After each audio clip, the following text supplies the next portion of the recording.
Mengungkap misteri. Ini alasan mengejutkan di balik kesulitan Pratama Arhan mendapatkan menit bermain di Suwon FC. Apa yang sebenarnya terjadi di balik layar? Temukan fakta detailnya di sini. Di luar dugaan publik, Justin Hubner ungkap alasan mengejutkan mengapa sepak bola Indonesia ternyata lebih unggul dari Eropa. Simak perbandingan yang bikin melongo. Langkah bombastis. Nova Arianto beraksi cepat dengan memanggil pemain keturunan Indonesia Inggris ke timnas U17. Apa kabar tersembunyi di balik keputusan mengejutkan ini? Skandal besar terungkap. Nathan Chuaon ceritakan kepada FIFA mengapa supporter timnas Indonesia dikenal gila bola. Ini dia fakta-fakta mengejutkan yang harus Anda ketahui. Menghebohkan.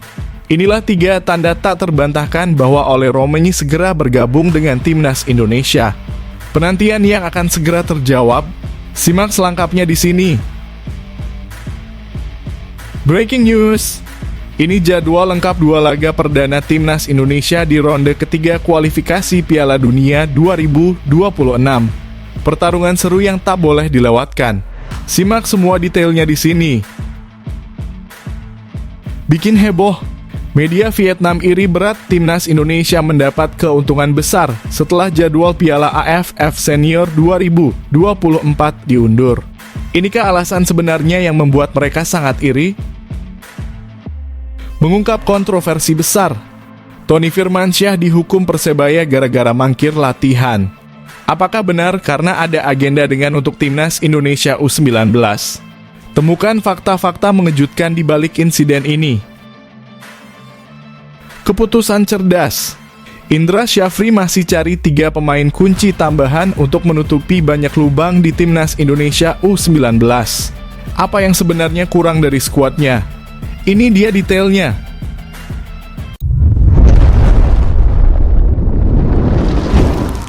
Sebelumnya mohon subscribe channel ini dulu supaya nggak ketinggalan berita terupdate timnas Indonesia.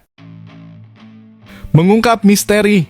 Ini alasan mengejutkan di balik kesulitan Pratama Arhan mendapatkan menit bermain di Suwon FC. Apa yang sebenarnya terjadi di balik layar? Temukan fakta detailnya di sini.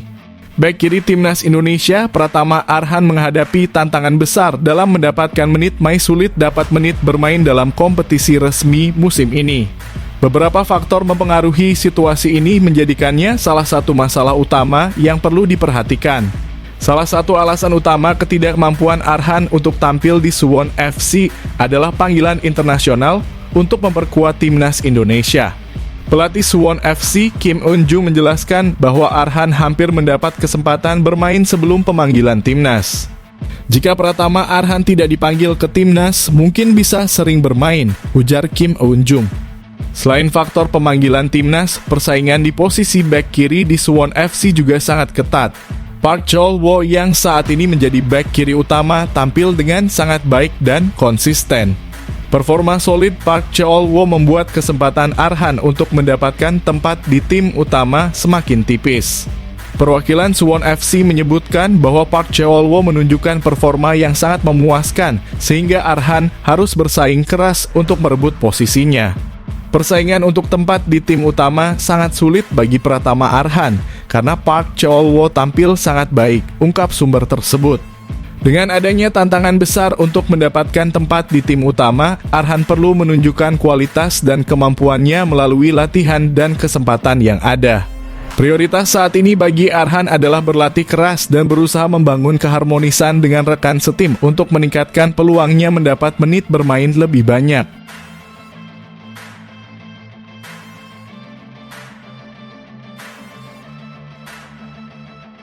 Di luar dugaan publik, Justin Hubner ungkap alasan mengejutkan mengapa sepak bola Indonesia ternyata lebih unggul dari Eropa. Simak perbandingan yang bikin melongo. Bek tengah timnas Indonesia Justin Hubner merasakan langsung bagaimana dukungan luar biasa dari penggemar sepak bola tanah air berdampak signifikan pada kehidupannya, terutama dalam hal popularitas di media sosial. Sejak bergabung dengan skuad Garuda, jumlah pengikutnya di Instagram melonjak drastis mencapai 2,6 juta followers. Lonjakan ini menunjukkan betapa besar dan antusiasnya dukungan penggemar Indonesia terhadap pemain yang satu ini. Justin Hubner mengungkapkan kekagumannya terhadap perbedaan dukungan yang ia terima di Indonesia dibandingkan dengan pengalaman bermainnya di Eropa. Dalam wawancara dengan Mark Klok yang dipublikasikan di YouTube, Hubner mengatakan, "Gila, kita dapat atmosfer yang sangat besar.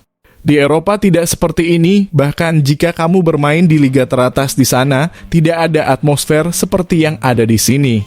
Perasaan terharu Hubner terhadap antusiasme penggemar ini sangat jelas. Ia mengakui bahwa dukungan yang diterimanya dari para fans sangat membanggakan, namun terkadang ia merasa sedikit terbebani dengan popularitas yang datang bersama dengan dukungan tersebut. Tapi terkadang merasa agak terlalu berlebihan, jelas Hubner. Meskipun menghadapi tantangan yang datang dengan ketenaran, Hubner menyadari pentingnya kehadirannya sebagai sosok idola bagi para penggemar. Ia berusaha keras untuk memenuhi permintaan para penggemar yang ingin berfoto bersama dan selalu berinteraksi dengan mereka, menunjukkan betapa pentingnya ia menghargai dukungan yang diberikan. Setelah menjalani masa peminjaman di Cerezo Osaka, Hubner kini kembali ke Wolverhampton Wanderers di Liga Inggris.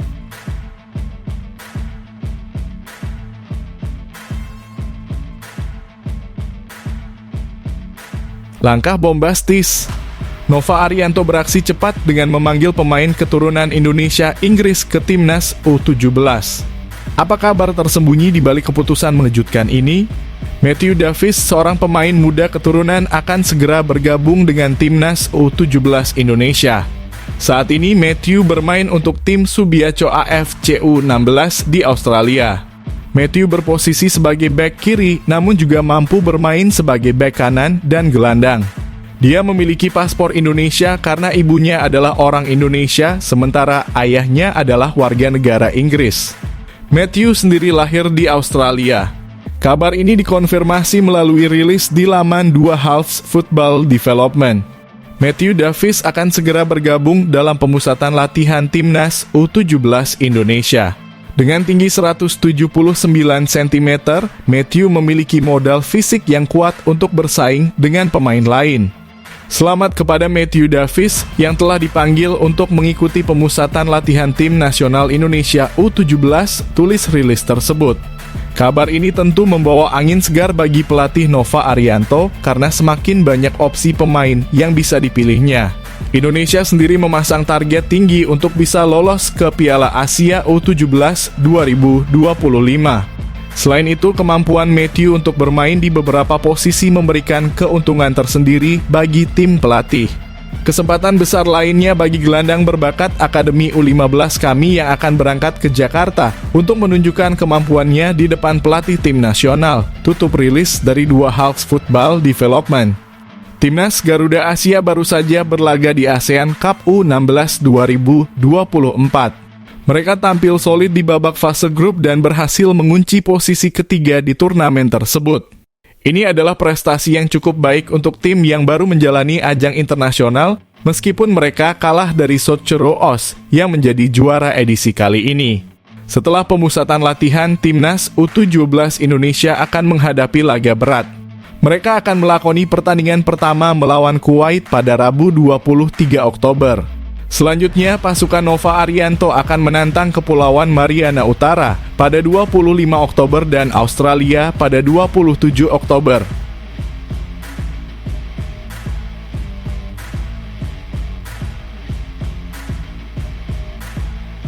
Skandal besar terungkap. Nathan Chuaon ceritakan kepada FIFA mengapa supporter timnas Indonesia dikenal gila bola. Ini dia fakta-fakta mengejutkan yang harus Anda ketahui. Nathan Chuaon berbagi cerita tentang antusiasme luar biasa para supporter timnas Indonesia dalam wawancara terbaru dengan FIFA. Faktor ini membuatnya senang bisa bergabung dengan skuad Garuda. Nathan lahir di Rotterdam, Belanda pada 22 Desember 2001. Meskipun seharusnya bermain untuk timnas Belanda, darah Semarang yang mengalir dalam dirinya mengubah jalan hidupnya. Pada Maret 2024, Nathan resmi menjadi pemain timnas Indonesia setelah menerima tawaran naturalisasi dari PSSI. Selain bermain di tim senior, ia juga menjadi andalan di timnas U23. Selalu menjadi suatu kehormatan bisa bermain untuk timnas Indonesia, ujar Nathan dalam wawancaranya. Nathan dikenal sebagai pemain naturalisasi yang memiliki banyak penggemar setia, terutama dari kalangan wanita. Ini membawa semangat dan dorongan ekstra bagi Anda. Kehormatan besar bisa bermain untuk negara ini. Di Indonesia, dukungan fans dan masyarakat sangat besar, jelas Nathan. Ini gila benar-benar memberi Anda dorongan. Makanya selalu ada rasa ingin memberikan yang terbaik dan membuat mereka bangga, tentunya, ujar Nathan. 5 bulan setelah menjadi warga negara Indonesia, Nathan sudah bermain 11 kali untuk timnas Indonesia dan U23 serta mencatatkan 4 assist. Pencapaian terbaik Nathan sejauh ini adalah membantu timnas Indonesia lolos ke putaran ketiga kualifikasi Piala Dunia 2026 zona Asia. Selain itu, ia juga mengantarkan timnas U23 meraih peringkat keempat di Piala Asia U23 2024 pada April-Mei 2024, hampir mendapatkan tiket ke Olimpiade 2024 di Paris.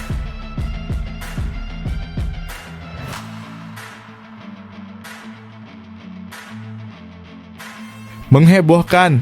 Inilah 3 tanda tak terbantahkan bahwa Oleh Romenyi segera bergabung dengan timnas Indonesia. Penantian yang akan segera terjawab. Simak selengkapnya di sini. Menjelang putaran ketiga kualifikasi Piala Dunia 2026 zona Asia, timnas Indonesia sedang mencari penyerang keturunan yang bisa memperkuat skuad Garuda.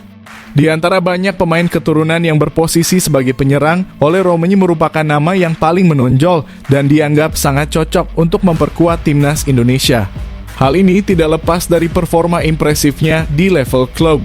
Oleh Romenyi, penyerang berusia 24 tahun, telah menunjukkan kemampuannya dengan bermain di berbagai klub profesional, termasuk NEC Nijmegen, Willem II, FC Emmen, dan FC Utrecht. Sepanjang karirnya, ia telah mencatatkan 39 gol dan 15 assist dari 180 penampilan. Berikut adalah 3 tanda yang menunjukkan bahwa Oleh Romenyi mungkin akan bergabung dengan timnas Indonesia dalam waktu dekat. 1.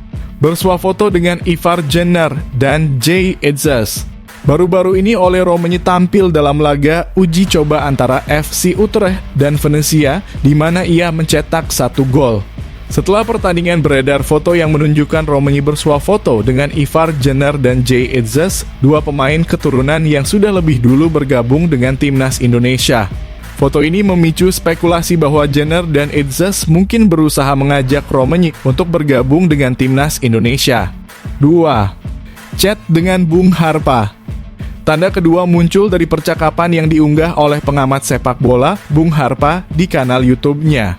Dalam video tersebut, Bung Harpa memperlihatkan chat antara rekannya dan Oleh Romenyi setelah pertandingan FC Utrecht versus Venezia. Dalam chat itu, Romenyi mengungkapkan bahwa proses untuk bergabung dengan timnas Indonesia berjalan dengan baik, meskipun ia masih mempertimbangkan berbagai hal. 3. Kode lewat media sosial. Sejak namanya mencuat, Oleh Romenyi sering membagikan kode melalui media sosial yang menunjukkan ketertarikan atau kesiapan untuk bergabung dengan timnas Indonesia. Salah satu kode tersebut adalah kunjungannya ke toko makanan Indonesia di Belanda. Selain itu, Romenyi juga pernah mengomentari unggahan Calvin Verdon setelah debutnya di timnas Indonesia pada Juni lalu yang semakin memperkuat spekulasi bahwa ia mungkin akan bergabung dengan skuad Garuda. Dengan berbagai tanda ini, harapan para penggemar sepak bola Indonesia untuk melihat Oleh Romenyi mengenakan seragam timnas Indonesia semakin besar. Semoga dalam waktu dekat impian tersebut bisa menjadi kenyataan.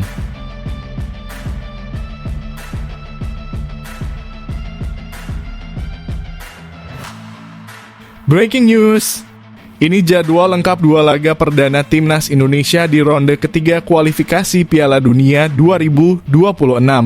Pertarungan seru yang tak boleh dilewatkan. Simak semua detailnya di sini. Timnas Indonesia bersiap untuk menghadapi ronde ketiga kualifikasi Piala Dunia 2026 zona Asia.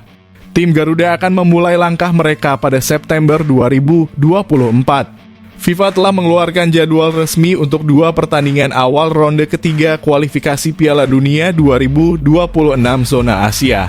Pada pertandingan pertama, timnas Indonesia akan bertandang ke markas Arab Saudi. Masyarakat Indonesia harus bersiap begadang. untuk menyaksikan aksi Hernando Ari dan rekan-rekannya. Karena pertandingan ini akan berlangsung pada 6 September 2024 pukul 1 dini hari waktu Indonesia Barat di King Abdullah Sport City Jeddah. Pertandingan di markas Arab Saudi akan menjadi tantangan besar bagi timnas Indonesia. Sejak stadion ini dibuka pada 2014, Arab Saudi belum pernah kalah saat melawan tim Asia di sana. Tim asuhan Roberto Mancini telah menang 10 kali dan hanya 2 kali imbang. Bahkan tim-tim besar Asia seperti Jepang pernah kalah di stadion ini.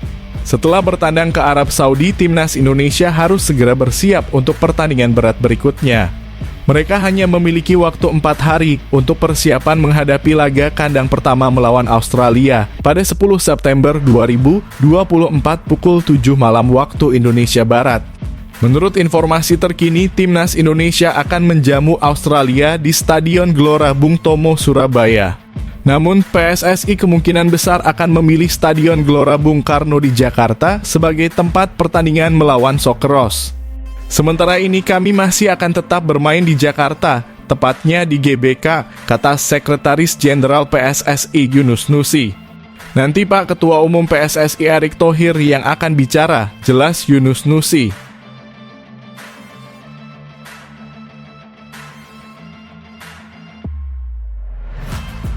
Bikin heboh. Media Vietnam iri berat timnas Indonesia mendapat keuntungan besar setelah jadwal Piala AFF Senior 2024 diundur. Inikah alasan sebenarnya yang membuat mereka sangat iri? Media asal Vietnam, Soha tampak tidak senang dengan pengumuman perubahan jadwal Piala AFF Senior 2024. Mereka menilai perubahan tersebut tidak memberikan keuntungan bagi tim nasional Vietnam, sementara bagi timnas Indonesia, pengunduran jadwal ini justru membawa keuntungan besar bagi tim asuhan Sintayong. Menurut Soha, timnas Vietnam yang saat ini dilatih oleh Kim Sang-sik telah merencanakan jadwal pemusatan latihan. Namun perubahan jadwal ini tidak memberikan banyak keuntungan bagi Golden Star Warriors. Awalnya Piala AFF Senior 2024 direncanakan berlangsung dari 23 November hingga 21 Desember 2024. Namun Federasi Sepak Bola Asia Tenggara memutuskan untuk memundurkan jadwal kompetisi menjadi 9 Desember 2024 hingga 4 Januari 2025. Penundaan Piala AFF Senior 2024 dilakukan untuk menghindari bentrokan dengan jadwal 2 turnamen Piala Asia lainnya, yakni AFC Champions League Elite dan AFC Champions League 2. Penundaan jadwal ini hanya membuat Vietnam harus menunggu lebih lama, karena timnas Vietnam telah lama merencanakan pemusatan latihan. Kim Sang-sik akan memiliki skuad terbaiknya saat TC karena Vietnam tidak memiliki perwakilan di AFC Champions League Elite musim depan. Penjadwalan ulang Piala AFF Senior 2024 tentunya akan sedikit banyak mempengaruhi persiapan seluruh tim peserta. Namun bagi tim Vietnam dampaknya tidak terlalu besar. Sebaliknya, Indonesia menjadi tim yang paling diuntungkan dan kemungkinan besar juga menjadi tim yang paling bahagia saat Piala AFF dimulai nanti, tulis Soha. Berbeda dengan Vietnam, Soha merasa penundaan jadwal Piala AFF 2024 sangat menguntungkan timnas Indonesia. Dengan mundurnya waktu kompetisi, Sintayong memiliki lebih banyak waktu untuk mempersiapkan timnas Indonesia yang akan berlaga di Piala AFF 2024. Jika Piala AFF 2024 digelar sesuai jadwal lama, pelatih Sintayong hanya memiliki beberapa hari untuk berkumpul kembali dengan timnas keduanya. Karena Indonesia baru akan melakoni 2 laga kualifikasi Piala Dunia melawan Jepang dan Arab Saudi pada 14 dan 19 November. Lanjut Soha. Namun ketika Piala AFF 2024 dijadwal ulang menjadi 9 Desember, pelatih Sintayong memiliki lebih dari 2 minggu untuk mempersiapkan diri bersama skuad B. Ini akan menjadi masa persiapan yang sangat penting agar skuad muda Indonesia yang tergabung di grup U23 bisa bersaing memperebutkan gelar juara di Piala AFF Senior 2024, tambah Soha.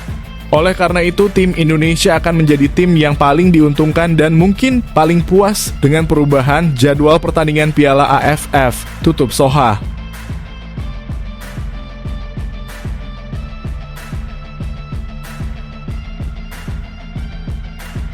Ini baru mantap. Timnas Indonesia bisa loncat belasan posisi di ranking FIFA. Ini cara mereka bisa menghancurkan Arab Saudi dan Australia di kualifikasi Piala Dunia 2026 zona Asia. Menurut perhitungan di laman Football Ranking, jika Timnas Indonesia berhasil mengalahkan dua tim kuat Asia, Arab Saudi dan Australia, mereka bisa mendapatkan tambahan 40,76 poin di ranking FIFA. Jika menang melawan Arab Saudi, tim asuhan Sintayong akan mendapatkan tambahan 19,38 poin.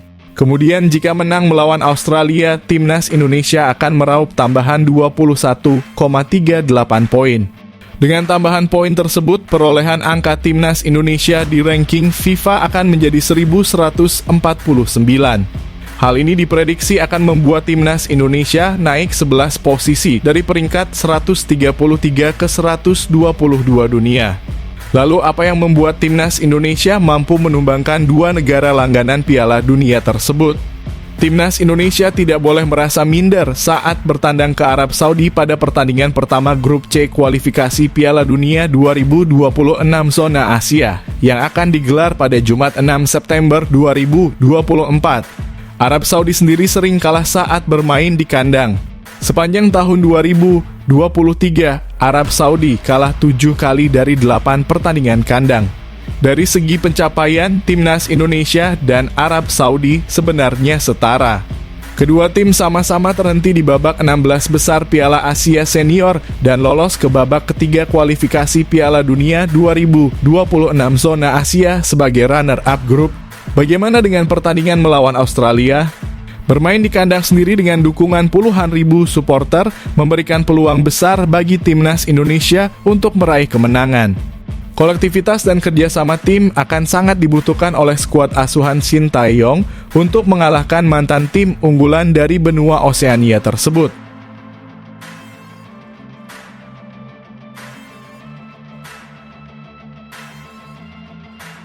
Mengungkap kontroversi besar, Tony Firmansyah dihukum Persebaya gara-gara mangkir latihan. Apakah benar karena ada agenda dengan untuk Timnas Indonesia U19? Temukan fakta-fakta mengejutkan di balik insiden ini. Persiapan Persebaya Surabaya menjelang Liga 1 dimulai diwarnai oleh kontroversi. Gelandang Tony Firmansyah dikenai sanksi yang diduga terkait dengan keterlibatannya dalam kegiatan Timnas Indonesia U19. Pada minggu kemarin, Persebaya Surabaya meluncurkan tim untuk musim depan di Stadion Gelora Bung Tomo. Acara tersebut juga disertai dengan pertandingan uji coba melawan Persik Kediri. Pada saat peluncuran tim, Persebaya mengumumkan daftar pemain mereka untuk musim depan. Yang menarik, nama Tony Firmansyah tidak ada dalam daftar pemain yang diumumkan. Belakangan diketahui bahwa Tony Firmansyah sedang menjalani sanksi dari manajemen Persebaya. Pemain berusia 19 tahun itu diberi sanksi untuk berlatih bersama tim Elite Pro Academy. Lalu, apa yang sebenarnya terjadi? Ketidakhadiran Tony Firmansyah dalam peluncuran tim membuat publik bertanya-tanya, mengingat pada musim lalu ia tampil cukup baik dan masih memiliki kontrak dengan Persebaya. Sebagai jawaban atas absennya Tony Firmansyah, Persebaya memberikan keterangan resmi. Bajul Ijo menjelaskan bahwa Tony sedang menjalani sanksi disiplin. Sanksi itu dijatuhkan karena Tony mangkir dari sesi latihan tim, demikian pernyataan di situs resmi Persebaya. Kehadiran pemain dalam sesi latihan sangat dibutuhkan, apalagi saat ini dalam periode akhir persiapan menuju pertandingan perdana Liga 1 musim depan pada 11 Agustus nanti, tambah pihak klub. Persebaya menyebut bahwa sanksi diberikan karena Tony absen dari sesi latihan klub.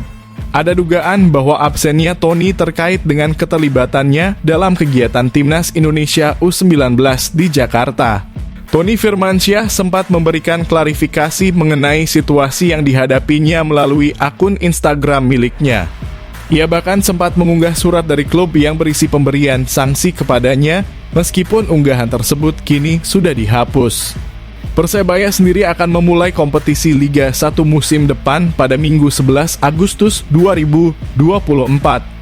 Pada laga pekan pertama, Bajul Ijo akan menjamu PSS Sleman di Stadion Gelora Bung Tomo.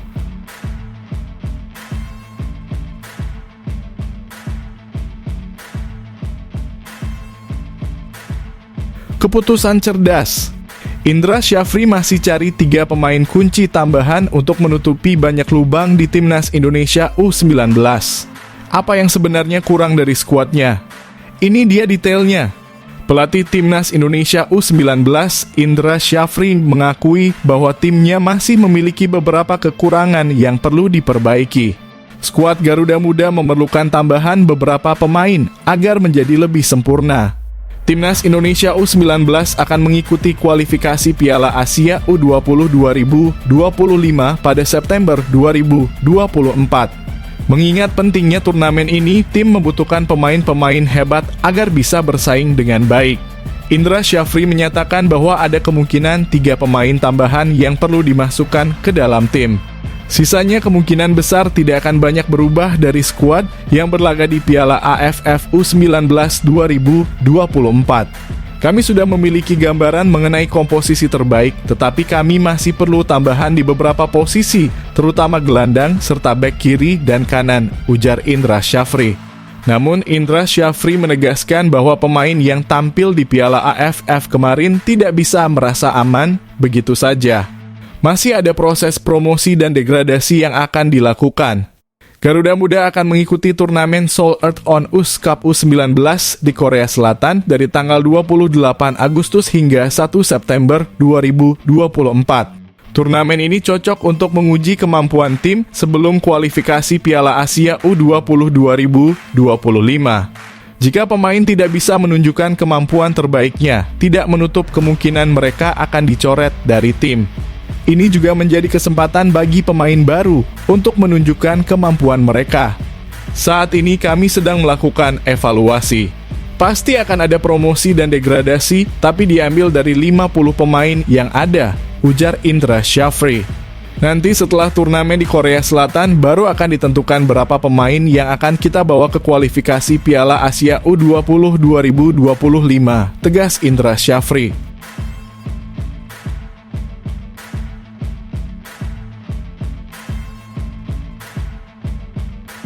Kabar mengejutkan, Timnas Indonesia U20 segera gelar TC lanjutan. Indra Syafri janjikan kehadiran pemain baru yang akan mengubah segalanya. Simak detailnya di sini. Setelah memenangkan Piala AFF U20 2024, Tim Nasional Indonesia U20 akan kembali dipanggil untuk menjalani pemusatan latihan pada 11 Agustus 2024. Pelatih Timnas Indonesia U20, Indra Syafri, menjanjikan akan ada pemain baru yang dipanggil untuk TC kali ini. Indra Syafri menyatakan keinginannya untuk melihat potensi pemain lain dalam skuad Timnas Indonesia U20. Tujuannya adalah untuk memperkuat timnya lebih jauh.